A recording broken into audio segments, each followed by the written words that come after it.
Good morning, everyone. Recording in progress. Right. So coming back to the first mission in the third Perek, the teaching of Akavia ben Mahalel, that one should reflect on three things: where we come from, where we're going to, and before whom we're going to have to give an account.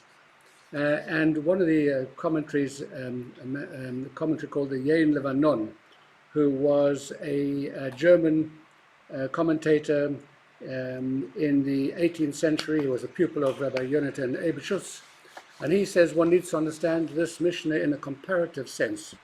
What does that mean?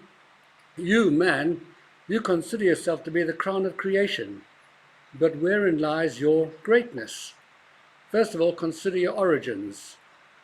A flower or other species are created, perpetuated in innocence without any sexuality. You, man, you come about through a very sensual act between human beings.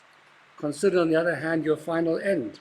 And here too you appear totally inferior to all other species in the world. A flower dies, and you can make perfume of it. An animal dies, and you make shoes or clothing out of its hide. When a human being dies, no, they stick you in the ground, and that's that.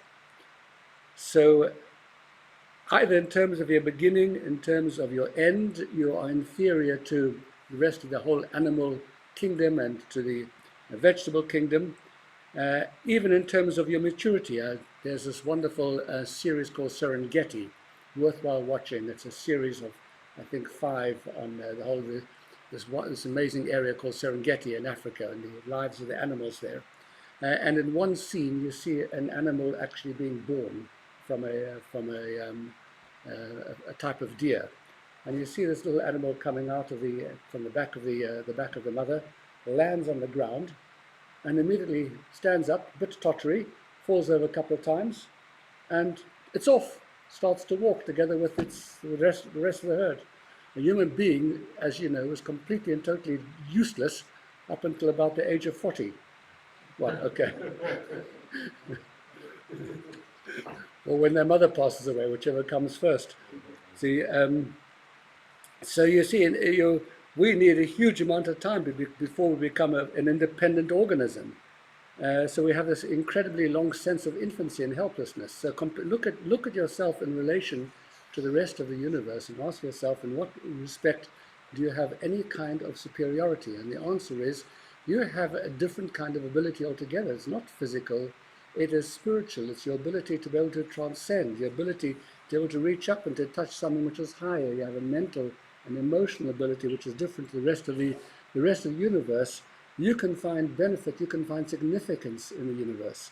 And therefore, if you look at where you come from and you look at where you're going to, in comparison with the rest of the universe, you have to come to the conclusion that I am built differently for a different purpose.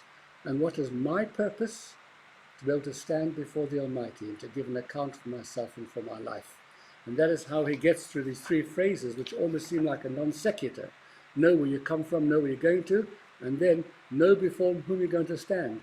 You only understand who you're going to stand before after you've seen your inferiority in every other respect to the rest of the universe, and you recognize that your quality has to be a spiritual one that is going to bring you close to the Almighty.